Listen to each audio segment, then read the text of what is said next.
The clutch is one of many essential components of a motorcycle.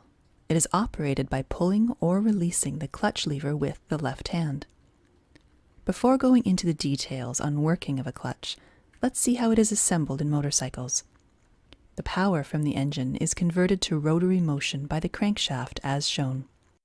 This power is then transferred to clutch housing.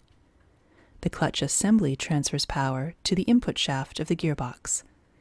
The power is then transferred to the output shaft and eventually to the rear wheel of the motorcycle. The clutch assembly itself is a combination of several parts.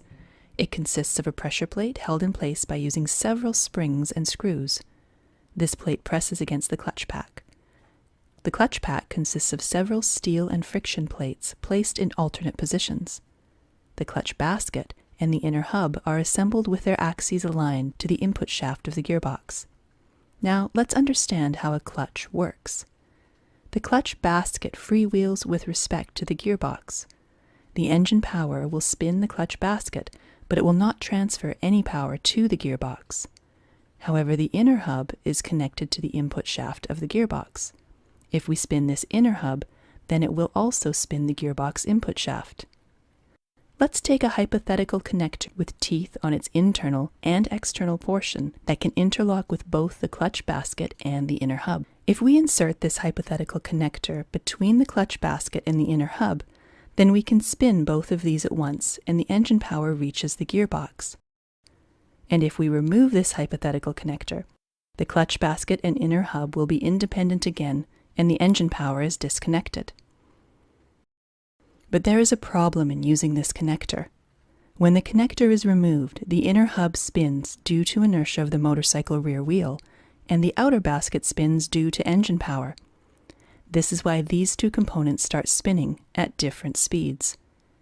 In order to interlock with both of these non-synchronized spinning components, the hypothetical connector will have to spin at two different speeds at the same time, which is impossible. For example, if it matches the inner hub speed, then interlocking this connector with the outer basket will be either impossible or too difficult.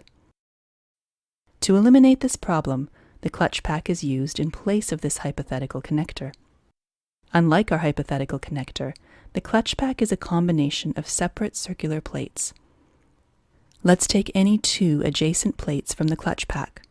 One of them is a friction plate and the other is a steel plate. The friction plate has teeth on the outer circumference, which always interlocks with the clutch basket and can slide sideways along this clutch basket. The plate spins with the clutch basket, but doesn't affect the inner hub.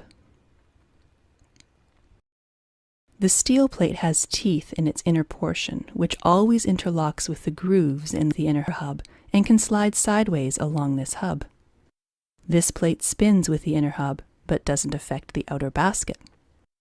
As these plates can slide sideways, we can press them together, gradually increasing friction so that both of them start acting like a single unit, like our hypothetical connector. With this arrangement, if we spin the outer basket, the inner hub will also spin. This will eventually transfer power from the engine to the gearbox.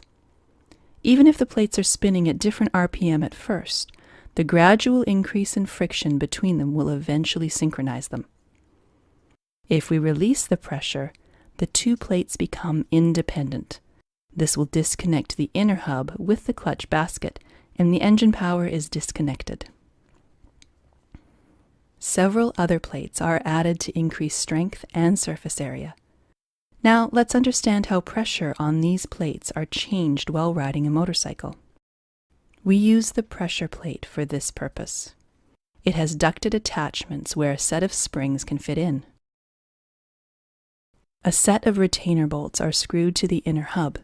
This causes the spring to compress and apply force on the clutch pack, resulting in sufficient friction between the plates.